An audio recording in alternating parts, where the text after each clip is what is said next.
Hello and welcome to the Fallout Experiment, a place where 20 years of gaming and bad movies have come to head to wreak havoc on you. Join me, Devin, as I take you through my warped psyche. And now that introductions are out of the way, we're here to talk about something really, really important. The new Evil Dead movie. Now, as all of us, or at least most of us, are aware, Evil Dead is a movie that was directed by Sam Raimi and stars Bruce Campbell as Ash. This movie was probably the first cult classic horror movie I ever saw that I really, really enjoyed. And if it wasn't for this movie, I probably wouldn't have seen movies like Rocky Horror Picture Show, Manos, The Hands of Fate, all those movies, Plan 9 from Outer Space even. So this movie holds a lot of relevance to me and is very, very important. And again, as some of you probably know, the original Evil Dead movie is kind of silly, over the top with its gore, but still managed to have a very important air of menace for a horror movie, what with the weird unseen monsters and the weird occurrences, and its characters are kind of lovable, which is good, and something that later down the line we would kind of lose with teenagers that I always just want to be fucking gored in front of me, but that's not the point here. Anyway, so after that movie, there came Evil Dead 2 and Army of Darkness. Now, Sam Raimi has been saying for a few years, I think, at least in recent memory that I can think of, that he is going to absolutely direct Army of Darkness 2. However, before he did any of that, we got this new Evil Dead movie. Now, Sam Raimi and his brother and Bruce Campbell are all credited with producer credits, which is usually a good sign. Now, the first thing I have to say about this movie is it is not in any way it's not really a remake so much as it is a retelling, which is the best thing this movie could possibly do for itself, because this movie has a much more serious tone. Not to say that it's not a fun experience, but it's much more serious. I mean, even the beginning of this movie starts out with a girl being chased through the woods, which kind of reminds me of Health's We Are Water video, which I recommend you check out if you want to know what I'm talking about. The next thing that happens is she gets caught and taken to this weird basement where there are all these strung up cats, because, why not? And some woman reads in some weird language. And then her dad shows up and the woman's telling the dad to kill her. And at first, you don't really know what's going on. These people just seem kind of crazy. And then she turns into a demon, and you know that, they need to kill this bitch. So they light her on fire. And then we get introduced to our actual characters. Maya, the female who has come here to kick her addiction to meth, blow, or whatever the fuck she keeps in that little bag at the beginning of the movie. Her brother David, who she's been estranged from. Their dog Grandpa, which... how long do you think it takes before the dog dies? You should start placing bets on that with your friends when you go see this movie. Some nurse chick who I don't remember the name of, some high school teacher, and some fucking...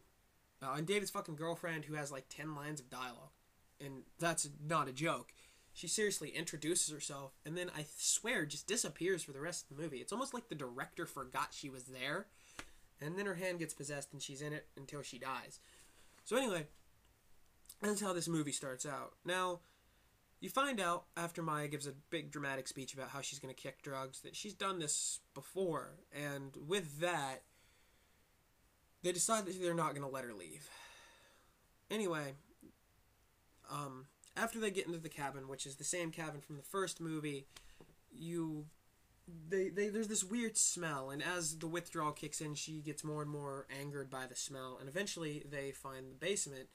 And when they go into that basement, they find the cellar from the beginning of the movie where the girl was burned and all those dead cats are strung up there. I don't know why this witch lady just left them there. It's really weird. You would think you would take your weird witchy cat shit with you. I don't know. Maybe she has a lot of cats. Whatever. So anyway, we find all that, and they remove the cats, which had to have been a long and frustrating process, and I wouldn't have done it. But they remove the cats and find the Necronomicon, which, after opening it, they see has a lot of writing in it, which I'm sure comes from Ash or something. Somebody wrote in it. Stuff like burn the bitch and stuff like that. Really funny stuff. And there's even this thing that says don't read it, don't record it, and don't say it. And of course the high school teacher guy starts speaking it because he's an idiot. And with that, some shit starts to go down. And so, when that happens, Maya starts seeing demon people, and they think it's just a crazy withdrawal thing when she decides that she wants to leave.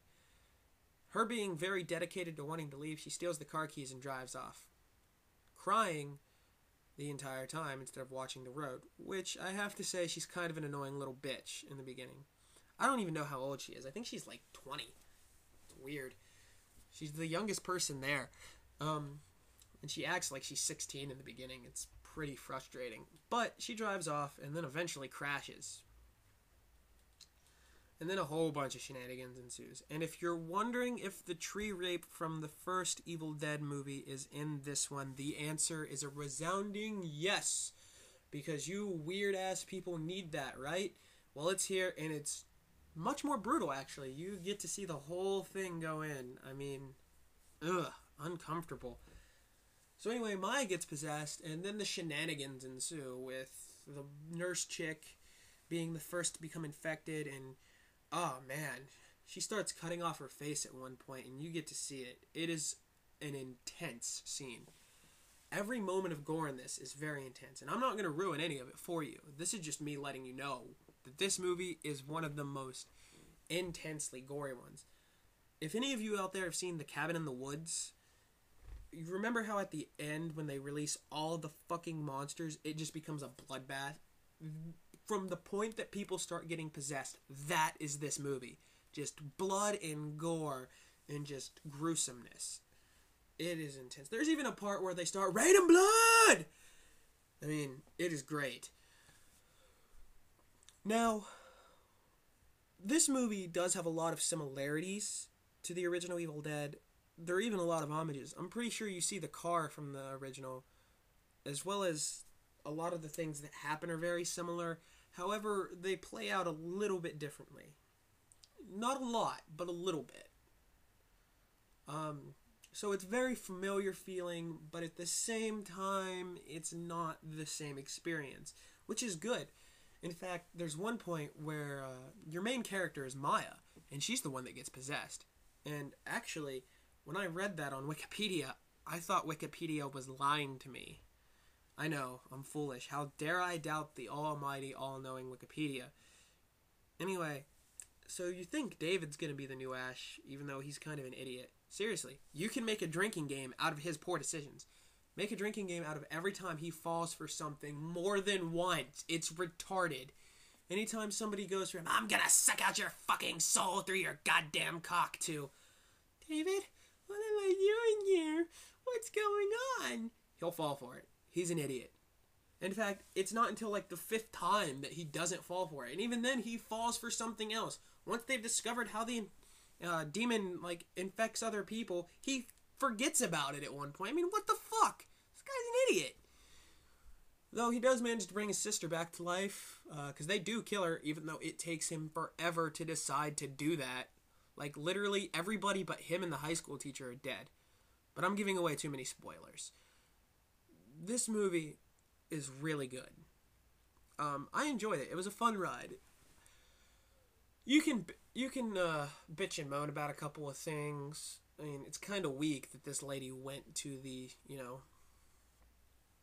woods and to kick her drug habit. I mean, that's where this whole thing starts, and it really kind of bugs me that they tried to do this whole psychological thing, like, she's hallucinating, that is why she's seeing these things. Like, even if you haven't seen the other Evil Dead movies, you know what this is. You know that shit's getting real. Anytime somebody reads Latin from a book, shit gets real. That's just how it works in life. That's why none of us speak Latin anymore. That language causes didgeridoos to start playing, and fucking demons and dead shit to start rising from the depths of the earth. That's why nobody speaks it. It's a dead language for a reason. So they try to push this psychological thing on you, and there's no point. I mean, I guess it's good that they didn't do that, because it would have made the movie much, much more serious. And I don't think I really, really liked walking away from that movie feeling like maybe she just was hallucinating some shit. That would have been weird. It would have kind of spoiled the love and fun of Evil Dead if it was just people being crazy. But it happens. All in all, though, I would say that the new Evil Dead is a good and worthwhile experience. You can probably pick and bitch and moan about a couple of things, but for the most part, I think it did really well. And whether or not you liked it, there's going to be a sequel to it. Sam Raimi's even said that Ash and Maya's stories are going to cross at one point, possibly in Army of Darkness 2. It's just what's going to happen. Anyway, I mean, it's really a good movie to watch, if for no other reason than the end credits, you get a super special cameo. I'm not going to tell you much more than that. I probably already gave it away. Anyway, that's my thoughts on Evil Dead, the new one. It's a fun experience. Maybe it's a little more serious. And yeah, Ash isn't in it. And yeah, it's kind of weak at points. But hey, it's there's a lot of gore. There's a lot of death.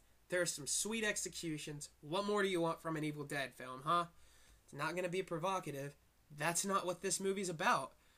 Anyway, that's my review. Signing off for now. Be back later. And thanks for joining us.